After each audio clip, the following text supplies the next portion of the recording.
we were having you read that 4 chapters. If you did, thank you so much. If not, that's okay, you could catch up. But we're gonna give you 4 more chapters to read, so that's 12, 13, 14, and 15. Yes. If you can. Listen, the book has 20 chapters, and the reason that we're kind of like condensing them and crushing them, and like, because we're trying to hopefully get done by the end of March. And we don't want to drag it out. Honestly, when you start reading this book, you'll see why it's taking us this wonderful stroll in the park with this Much Afraid, because her character is so like me. I don't know about you, but I can see me in this book so much. So how far up would we be going? So you're gonna do 12, 13, 14, and 15 This week. this week. So today you got the assignment so you can read, but right now we're only gonna be going over chapter, because we're only gonna be here for an hour. So we're gonna do chapter 7 and chapter 6 and 7. So, okay, so tonight we wanna welcome all of you, and we wanna get right into our study of the book.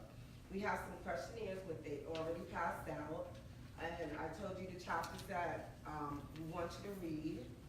And so when you're reading, you can take notes. I know in the book they have there the spots where you can start to document your most private thoughts, or you can note down, or you can highlight, or you can do whatever you want in your book. And then you can bring it to the class and share it with us, because we want to learn from each other. So tonight we'll be looking at questions on chapter 6 and 7. Chapter 6 is a detour through the desert. And chapter 7 is on the shores of loneliness. So just to refresh your memory, we're just looking at chapter 6, and Much Afraid is now entering a desert place away from the high places.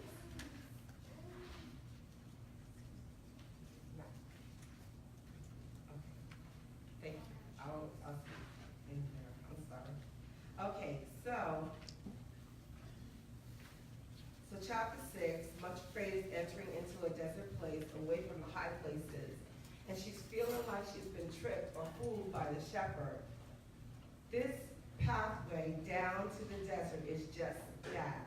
It's going downward. I don't know if you remember before, she was so excited because the shepherd said he's going to allow her to go to high places. Now, Much Afraid has physical disabilities that kind of stop her from seeing herself as being victorious enough to go to the high places, because she's kind of lame in her feet. She has a crooked smile, her face is kind of disfigured, and she's kind of feeling like she's not able to go to the high places. But the shepherd promises her that if she would just obey him and follow him, that as she goes through each place that he sent her to, that she will change. He's going to give her Hinds feet for her lame feet, and he's going to change her. Amen. So we see here that in chapter 6, she's going into a detour, and she has 2 companions with her. The 2 companions are sorrow and suffering, and sorrow and suffering are actually taking her down.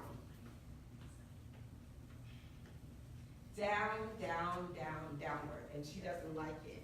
She doesn't understand. She's now I don't know if you remember that sorrow and suffering they don't speak.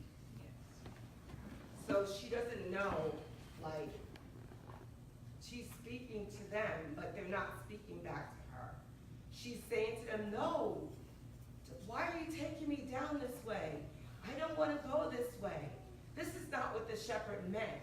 And instead of them listening to her, they are just pointing, like, this is the way, we're going this way. So anyway, so she's kind of upset with that. And so I put here that this pathway down to the desert is just that, it's downward. But the shepherd went with her. So as she's going downward into this desert place, she's trying to get her companions to do what she says, and when they're not, she automatically calls on the shepherd. And when she does, the shepherd comes. And see, she's right at the point, at the breaking point. At the breaking point, she calls on the shepherd. And what I liked about that was that the shepherd didn't just say, you know, much afraid, you can do this. He said, you know what, much afraid, I'm gonna stay with you now. And he goes with her downward. That speaks volumes right there. Yeah, right. Because when we're going through hell, Amen. basically, a tough time, things that seem out of our control, we have to know that our shepherd, which is Jesus, is with us. And he's there to take us all the way through. So now there were many things that Much Afraid learned while she was in the desert places. Chapter 7 is showing that Much Afraid is left with her two companions, sorrow and suffering. So in chapter 7, she gets all the way through chapter 6. She learns so much in chapter 6, and then in chapter 7, the shepherd says, I have to go up to the high places, I have some things that I have to do here and there, I'm gonna leave you. So now she's kind of at peace, strengthened, and willing to let the shepherd go. And she has these two companions, and they're taking her on to the shores of loneliness, and the shepherd has left her. But he promises that he'll be there by the call of her voice. All she has to do is call on him, and he said, I will be there. I'll come right to your rescue. So here she comes to believe and know that she's heard and she hears his voice and she will obey him. She knows that he hears her, and he's asking, while you're hearing me, obey me. And then it says in the book, it says, my sheep know my voice, and a stranger they will not follow. So that's what those two chapters are about. So let's look at the questionnaire for chapter 6. If you could open up with that.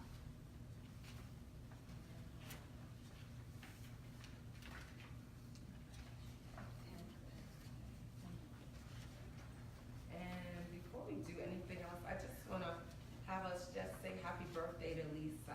Happy birthday. Happy birthday. Lisa. Happy birthday to you. Happy birthday to you. I'm going to tell you happy birthday. 50 fabulous. Yeah. 50 and fabulous. You pushed it. Thank you, just reminding me.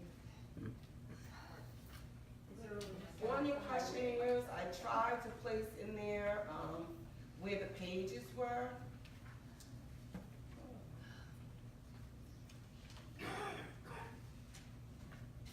Did you see, I don't have a chapter 6. You didn't give me a chapter 6. You started it off at 7. That's from last week. Oh, I didn't give you chapter 6? No, that was Last week. Oh, I did. Oh, so I have it. Oh, you got it? I have to have it. If I don't have it, I'm gonna borrow somebody else's. Anybody else has it? How did I do that? Oh, Allison has it not written in. No, my answers are not on there. Okay. That's I cool. know, I forget to copy out and stuff like that.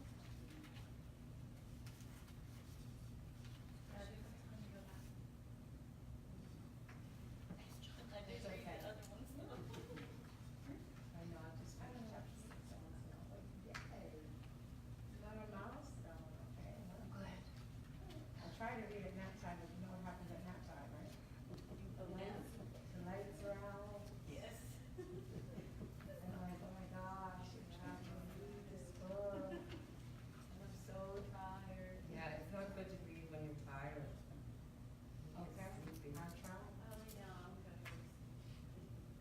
I'm not even laying down, trust me, I'm sitting in a chair. And I could do everything possibly but fall asleep because the camera's on. Oh, chapter 6. Number 1, now I'm doing it from my tablet. But on your questionnaire, it says, explain a time when you felt like God contradicted a promise he made to you. On your page, are you sure I didn't give you 6? On your page, there is one there where there was a contradiction that Much Afraid was saying there, which I was telling you before, that she was saying that something's wrong with this. There's something wrong. The shepherd could not have contradicted and said this if he meant something else. So have you ever had a time when you felt like God contradicted his promises to you? Yes. You have. I know I have.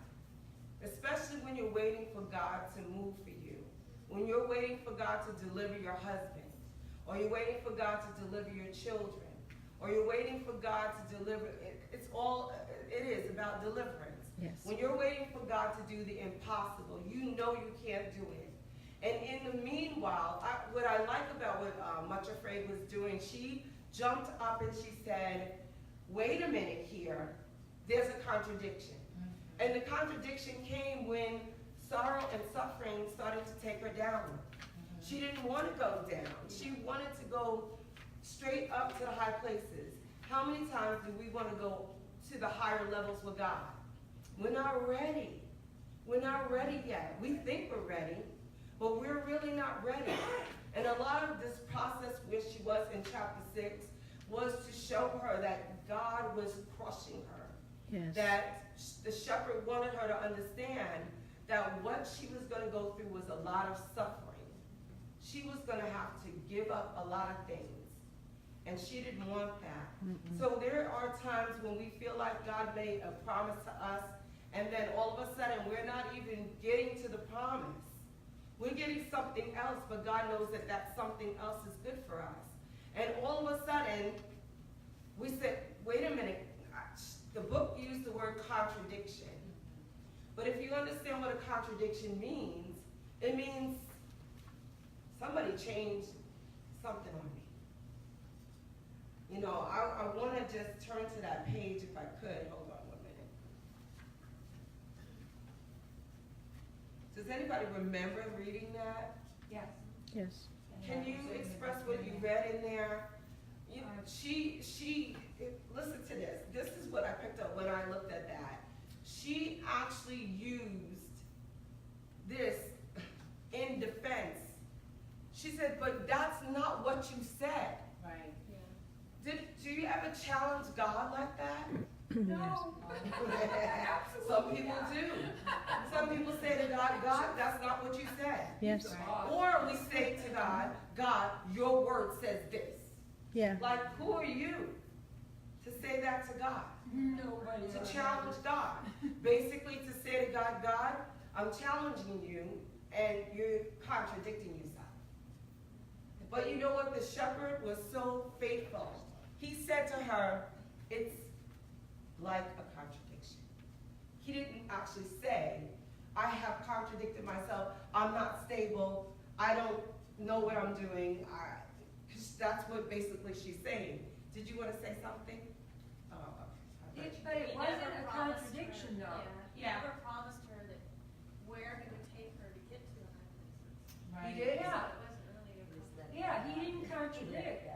He told her she was gonna have, she was gonna go high and she was gonna go low and she was gonna go, it was gonna be hard and she was gonna pay a great price and make sacrifices. He didn't tell her she was just gonna go straight up. It's on page 76. Yes, on Thank you. page 76. Yeah, I'm looking for it right now. But isn't it our assumption when God promises, when we get a word, that we all of a sudden assume that, oh, it's that, we don't realize the things we're going to have to walk in so that we grow into that position or into that promise. Yes, it's true. You're right. Listen to this. Let me just read this to you for a minute. So she had a rough time in chapter 5. So on chapter 6, it says here, after meeting Pride, Much Afraid, and her companions, which is sorrow and suffering, went on their way, but she had obliged to hobble painfully and could go but slowly. However, she accepted the assistance of her 2 guides with far greater willingness than before, and Gradually, the effects of the encounter wore off, and she was able to make better progress. Then one day, the path turned a corner, and to her amazement and consternation, she saw a great plain spread out beneath them. So it was something she saw that they were not going up, they were going down. Mm-hmm. So when she saw that, as far as the eye could see, there seemed to be nothing but a desert place. Now, listen, when they explained the desert place in here, the desert place was dry. There wasn't anything growing in the desert. Yeah. And sometimes we're in the desert too. And the desert looks so dry. It's somewhere we just don't want to be. But there's a purpose even in those times when we're in the desert, where you can't see any beauty around you. You can't even see any life going on. It's like, I'm stagnant. God, Mm-hmm. what are you doing? What are you doing? It's almost like Much Afraid just was like, Accusatory. I'm ready to go to the high places. What do you mean? Yes. Yeah, she, sometimes we have some false thoughts. I'm ready for it, Lord. Or we see other people, they're going up to the high places, and we say, Lord, I want to be her. Mm-hmm. Not even that they're different. You don't know what it cost me. That's right. Come on. Amen. When I was getting this stuff together tonight, I told Stan, I said, I'm not Joyce Myers, I said, and he looks at me like, what? And I said, I don't know what she has to go through to get stuff together, but it must be a lot for her. And then he laughs. But I'm telling you, you don't know what people pay the price Mm-hmm. for the anointing to go places that not everybody can go. We have a great desire to be in the high places, but it just doesn't work like that. Let me just read one more thing here in chapter 6. So she's telling them, she stopped dead and said to them, we mustn't go down there. The shepherd has called me to the high places. Well, the shepherd's called you to go many places. Yes. Well, we can't go down there, no. We must find some path which goes up, but certainly not down there. But they made signs to her that she was to follow them down the steep pathway to the desert below. So Much Afraid looked to left and right, but though it seemed incredible, there was no way possible by which they could continue to climb upward. But that's where faith comes in. Oh, thank you, my sister, yes. But she didn't have that right then. Yeah. If you have faith in God, you're not finding a loophole of contradiction for God. You're not finding your finger to point in the face of Jesus and say, you contradicted yourself. Come on. So she said here, I really could identify with this. So then she lifted up her voice and called desperately because these two guys were not letting up. And so, shepherd, come to me. Oh, I need you. Come and help me. How many times have we done that? Lord, help me. Help me, come. Come to my rescue. I need you, Lord. I'm doing everything right, but everything's going wrong. Come on. And then it says, in a moment, he was there standing beside her. Shepherd, she said despairingly, I can't understand this. The guides you gave me, it's all your fault, Lord. Mm-hmm. Yep. These guides, which I really don't like, I can't understand this. The guides that you gave me say that we must go down there into the desert, turning right away from the high places altogether. You don't mean that, do you? You can't contradict yourself. Tell them, we are not to go there, and show us another way. Lord, show me another way. Give me another husband. Mm-hmm. Give me another child. Mm-hmm. Give me another day. Give me, Lord, but don't let me have to go through this. Come on. So then she says here, make a way for us, shepherd, as you promised. So she's throwing that at him saying, you promised me something. You better come through with it.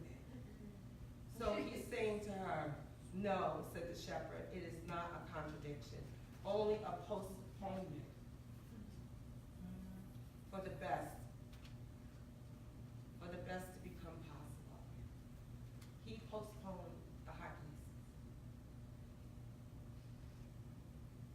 You know, sometimes God will put things on postponement. He'll put it aside because at that time you can't handle it. And he doesn't want your destruction. Okay, so let's go to number 2. Is God capable of contradicting himself? No. We said no. Number 3, what was Much Afraid's real issue? She was afraid, and somebody else said about faith. She didn't really have faith. She No. wasn't trusting it. Describe a time when, what was you gonna say, Allison? Okay, describe a time you questioned why. Did you ever question why? You don't have to describe it, but in your heart, I know that we're all human here. I have questioned God many Yes. a time. I have. Look at Much Afraid's first altar. What did she do? She lay down her training, rebelling. Yeah, she did. She did. She laid down her will. She was scared, but she laid it down. Mm-hmm. The first altar that she built. What did you lay down? Did you lay down anything before the Lord? Did you make an altar and lay down your will? It's called submission. Actually, she made an altar, and the altar represented her submitting herself to the will of the shepherd. To say, I will do whatever you want me to. In her submission, there was many levels. Because as we read on over and over again, she's gonna make an altar. And Yes. over again, she's gonna come to a place where she has to lay something down. Yes. So, you know, like I might think today, I lay it all down, Lord. Or we sing those songs, Lord, I lay it all down. No, you don't. Today you lay all that you know down. But tomorrow there's a whole new issue. There's a whole new world. There's a whole new obstacle course to go through. And you have to be able to lay it all down before the Lord. Amen. So, okay, why do you think the shepherd went in person with Much Afraid through the desert? Maybe to build her faith. Yes. To build her faith, yes. But also to have her know that he's with her. Yeah. It's To- intimacy. Yes. that's. He's there. He's close. He's right That there. relationship, yeah. He demonstrates to her there that he is keeping his promise, that when she needs him, he'll be there. I think at that point, because she challenged him so, I never seen that before, that she said, you're contradicting yourself. I think at that point, he really wanted her to know that he's there. He's not leaving her.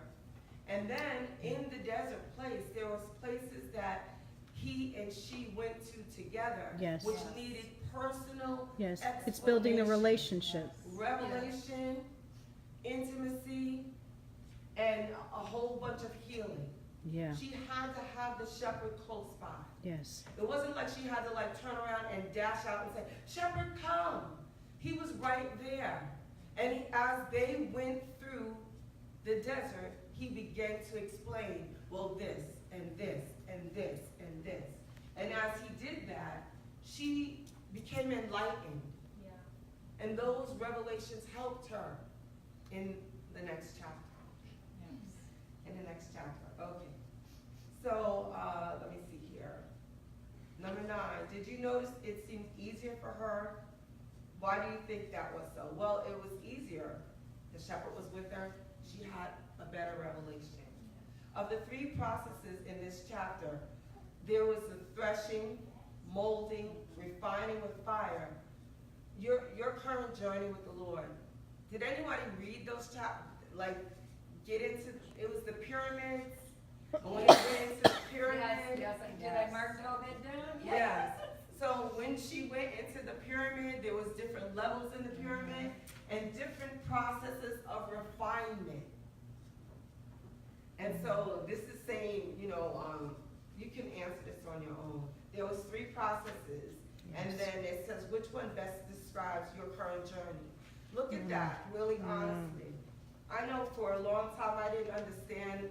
I used to hate when my pastor, not Pastor Eddie, but I was at another church, and my pastor, if he preached a message on, I hated this word, going through. Because everybody used to, I don't know why, it was just a big thing. And they used to pat you on the back and say, oh, sister, yes, you're going through, but you're gonna be all right. I hated with a passion going through. I didn't want to hear a message on going through. I didn't want nobody patting me on the back saying you're going through. Go through with a smile, go through with a prayer, go through with a praise. I didn't want to go through. I felt like I had the meter on going through, and the meter was full. Don't tell me to go through anything else. But God, He's not like us. And He knows what we need and how much of it we need. So He doesn't put more on us than we can bear. Have you ever experienced any of these others? Okay, so you could answer that. Which one? Okay, no. Okay, number 13. When and why did Much Afraid pick up her second stone? Does anybody remember that? She picked up her second stone. Out of the ashes, is that that? Yeah, Is it still chapter 6? This is chapter 6. page 77, I think, at the bottom. She took it out of, a stone out of the ashes. Yeah. Is that the one? What page is that on? On page 77. Because before she took a pebble, right? And this time is a stone out of the ashes. Reminder, Would you say, Allison? as a reminder. It was as a reminder. Yeah. So when and why did she pick it up? Well, I think at that time she picked it up because she was learning something at that point, Mm-hmm. and it was like a monument of Like a memorial. Yeah. memorial. The That's the shepherd was word. teaching her Yeah. how to remember the sacrifices Yes. she's made. Yes. We told her to pick it up and take it with you as a memorial to the Yes. altar, showing her how when you are by yourself with your two guys, how you should be making your altars and reminding yourself how you sacrifice yourself for me. Good. Yeah. Good reading. And it's That's also that awesome. as you're going through, because you're going to continue to go through things, we're always going to be fighting. Yes. We are living in our flesh, and we are fighting every day until we exhale. And those are memorials to remind us later on when we're going through it, I'll remember, God, what you did. I'll remember how you What brought you me did. through. Yes. Right, and those things are also added to that, a memorial to him of what he did as a reminder to us. Amen. Yeah, I think it's important for us to make the same thing a memorial, Yes. and then to call ourselves to remember that, because it's almost like journaling too. Yes. I don't know if anybody read that, but I would encourage that. I'm not, by no means, I am not obedient to journaling. But I know there's been times when I've written something down, and then right at that time when your faith is low or your life is spiraling out of control, you go back to that book where you wrote some glorious thing God did, Yes. and it encourages you. And it lets you know that your God is still on your side. Mm-hmm. Because she was in the desert, I'm sure she didn't believe at first that Jesus, the shepherd, was with her. All right, so let's go to chapter 7. Oh, we're doing pretty good here. Now I got my paper. I don't know why I left that paper home, but anyway. Sister Donna, Yes. can I put an input on that for a minute? Yes, you can. Journaling's not just so that you can go back and look and see what God has done, but it's also so that you can go back and see what you've been through, so that you understand what has caused your issues, so that you can fight against them in the future also. Oh, amen. Mm-hmm. Amen. Good answer. Thank you very much, Kathy. I'm glad to see you here tonight. Thank Amen. you. All right, chapter 7. We are moving on. Number 1, describe a time, if any, when you felt like you could not hear God's voice. Anybody want to just give a little taste of that?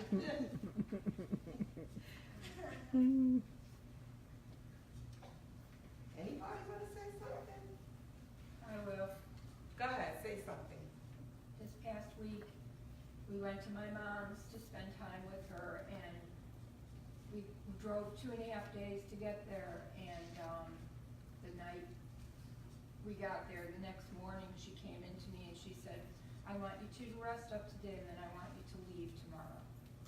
And then craziness happened, drama happened from her.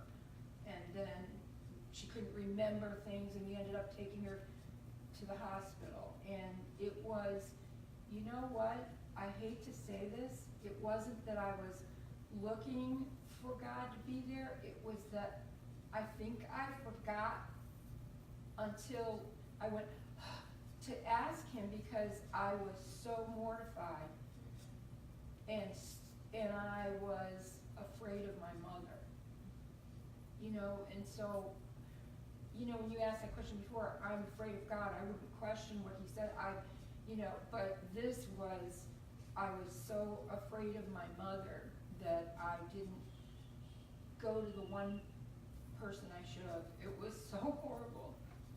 And so this was really bad, and I needed him, and I didn't call out to him. Yes. You know, who do I think I am, that I'm, you know. I can't even imagine, no. It was But I really know bad. that must have been a hard place for you to be. But you know, that just shows me is that, you know, it's like the walls are closing in on you, and you don't even know what to do or what to think. But this is why I'm much afraid. She had to call on the shepherd. And that's what hearing his voice means. You're calling on him, and when you call on him, you're expecting him to say something. And when he says it, you have to obey him, whatever it is. Even if it's words of comfort, because we see in the book too, he was also comforting constantly, much afraid. Yes, But then he was also in a lovingly way correcting her. correcting. You know, so when we don't hear his voice, we sometimes we suffer. You know, but it's not a suffering that can't be healed, because we always have the right to go back to the shepherd. He's not cutting us off. I Like, kind of think you know. I cut him off.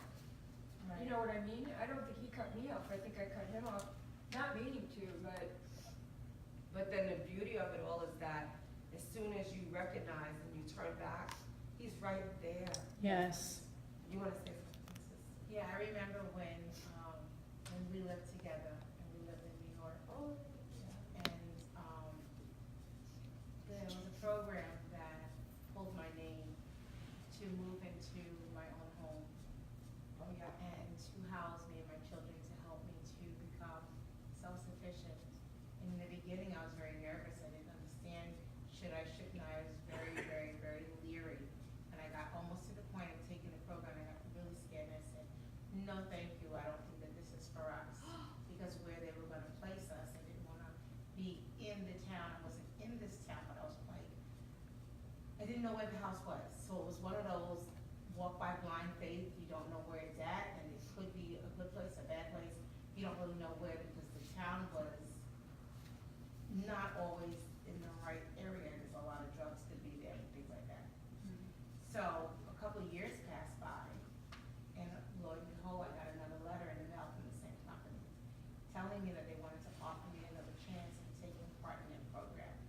And I kind of really teeter-totted with it a whole lot. And I kind of was like, okay, Lord, is this really where you want us to go? So I said, okay, we're older, the kids are older, maybe perhaps this is not a bad thing, maybe perhaps the house will be really nice. So it got to the point that I really was kind of even still questioning God. I went through the first interview, and then I went through the second interview, and I remember driving down the street, and I said, okay, Lord, in order for me to take this house, I really, truly need to know where this house is located at.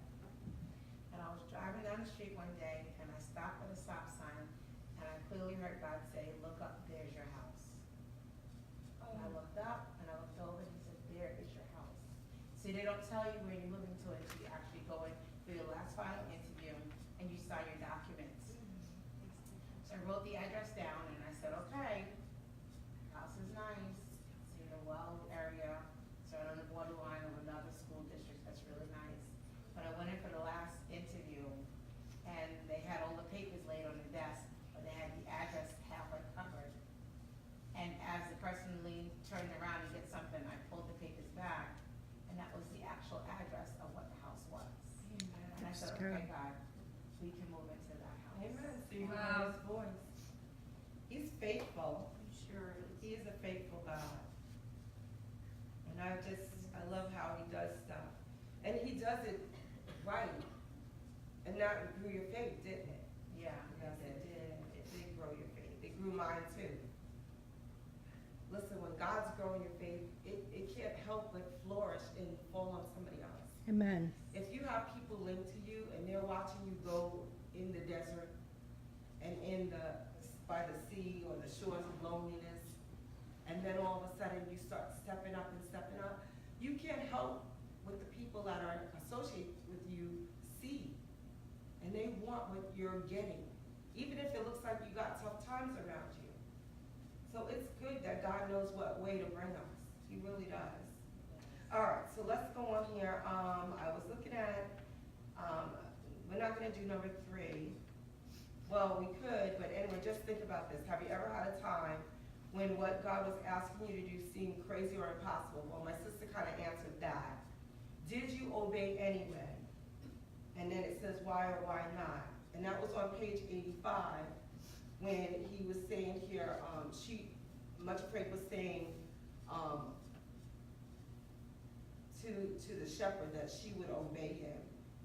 And she would make choices that would be in obedience to what he's telling her to do. Okay, so let's go on here. 5, can you relate to the gulf she describes on page 86? Let's look at that. Page 86. There was a gulf there. Does anybody remember about the gulf? Mhm. She went down to, there was a place here in the book, it talked about Egypt. Right. Yes. And so she had been down into Egypt and had looked upon the grinding stones, the wheel, and the furnace. There was different levels there that she saw how this grain was being ground down to powder for the best bread. Yeah. Oh my goodness. And all the things that she herself would have to pass through. So she was looking at that and she was realizing that she saw a big gulf. Now, I don't know if you understand what a gulf is. It's a big crevice between one place and another. And so she saw this gulf and it was a separation for her. Okay, let me just read this.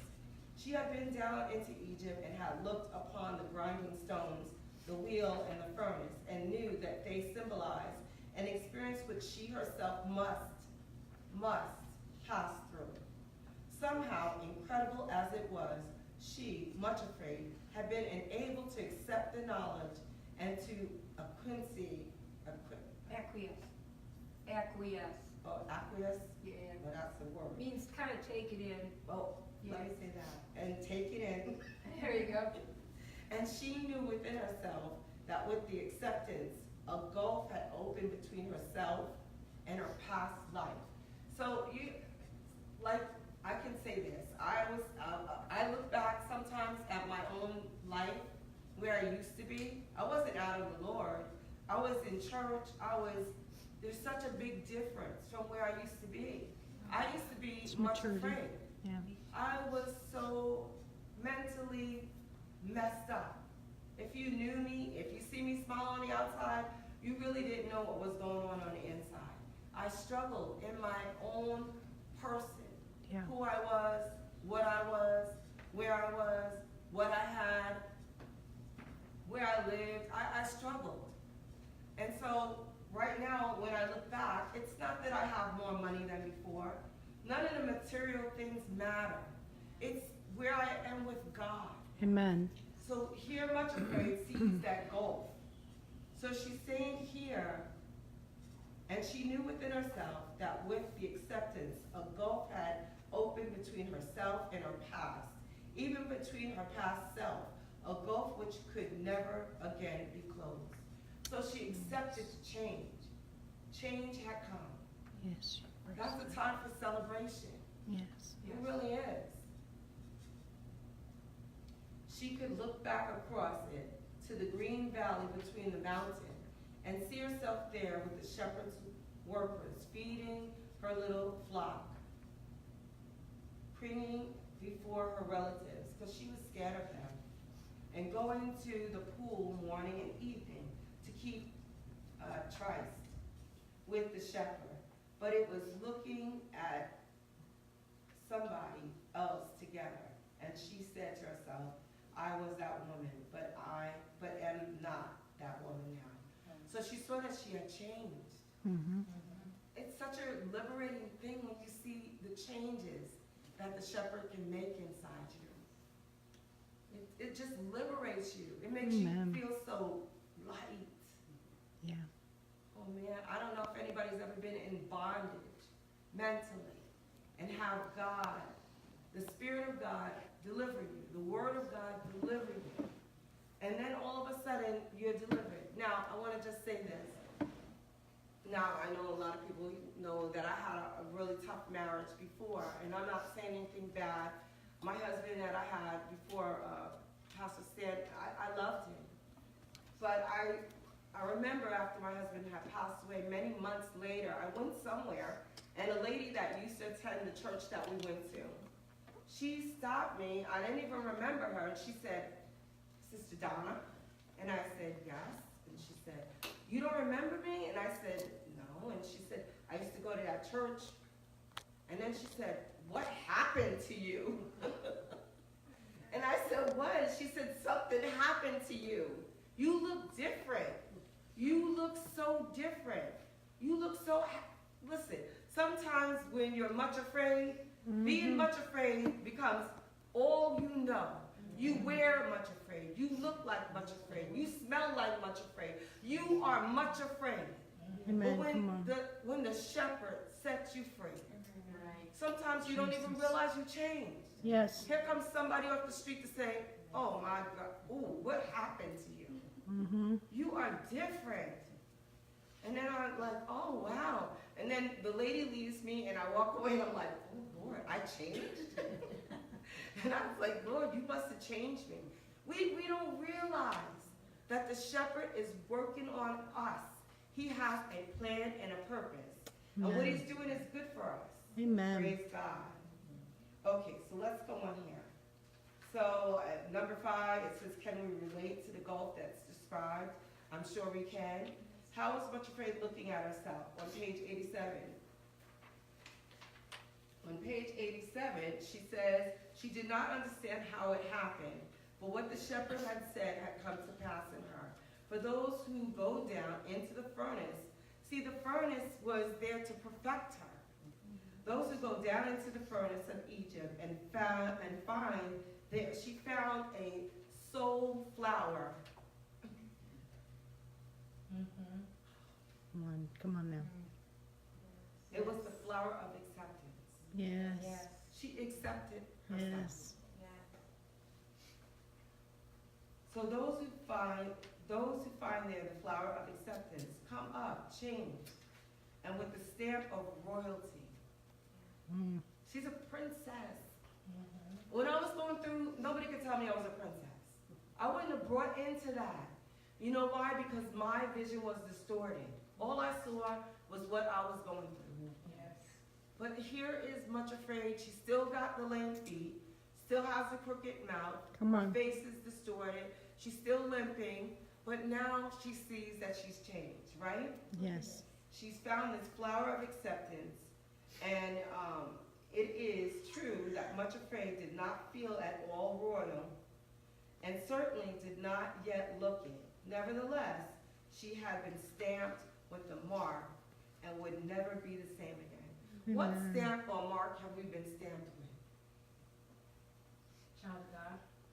Yes, we've been stamped with The blood of righteousness. The blood of Christ. The blood. We've been Sacred stamped as his children. We've been stamped with the Holy Spirit. Holy seal. Come on. Yes, we're sealed. So she got a revelation. So okay, so that was the goal. Are you able to look at yourself in the way that he does? the shepherd sees you. And at 2 Corinthians 5:17, that's, I believe that's if any man's in Christ is a new creation. Yes. Yes. What is much afraid practicing and exercising on page 88? Page 88, she's practicing and exercising. Mo, you said it before. Faith. Yeah, faith. Yes. Faith. I have notes on the side. Okay. The tides. Yes. Tides, empty, despair. I sometimes just write things like that. Yes. So transformation, so I must have been, the flood tide of love, it says, but it reminded me of how the tides ebb and flow, and, that she's filling her empty heart with the tide flowing. So I'd have to read the whole page again to get that. Well, the waves were now rushing forward with the strength of a high tide, urging them onward. So, I think that the description of the things she's seeing is also a description of what's happening in her. Amen. Yes. So what happens when you embrace suffering and sorrow? Your faith grows. Yes. Your faith grows. You see changes coming. What does your heart long for? Your heart. Just think about it. Your heart longs for something. Our heart should be longing to be closer to Him, to get to know the shepherd, and to be obedient to whatever He's telling us that we need to do. Why did the relatives send resentment, bitterness, and self-pity? Does anybody know that answer? To bring her back to that place. Yeah.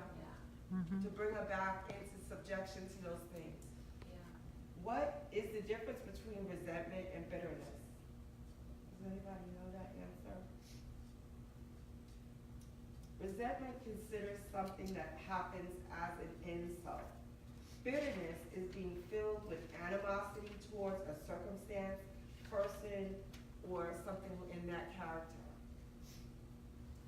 Can you So say those that are- again? Yes, it says resentment considers something that happens as an insult. Bitterness is being filled with animosity towards a circumstance, person, or something in that character. Okay, this is the last question. How was Much Afraid different during this attack? When she was being attacked by bitterness and all her fearing relatives came after her. Did she then hide? She didn't hide, but this is, Yeah. yes, yes, Sister Adrian, that's right. They could not get near her because sorrow and suffering was holding her tight and helping her. Yes. So they were not allowed, they were not able to trespass on her and make her feel, like threatened. Okay, we just got a few more and then we're done. Okay, have you noticed or experienced how the enemy will find new ways to attack after getting defeated? So the enemy will come back, he will try the same tactics over and over again, but we just have to stand with what we know about what we've learned or experienced grown from.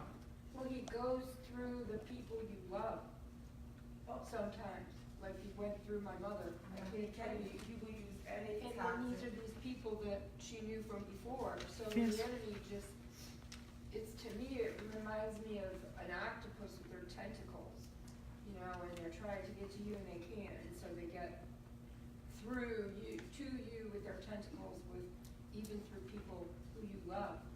Yeah, he'll use anybody, he'll use anything he can to bring you down.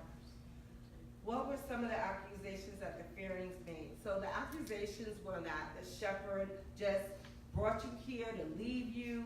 He doesn't really love you. He doesn't care about you. He's like, they brought up, like, didn't he tell you he was gonna do this, but he did that?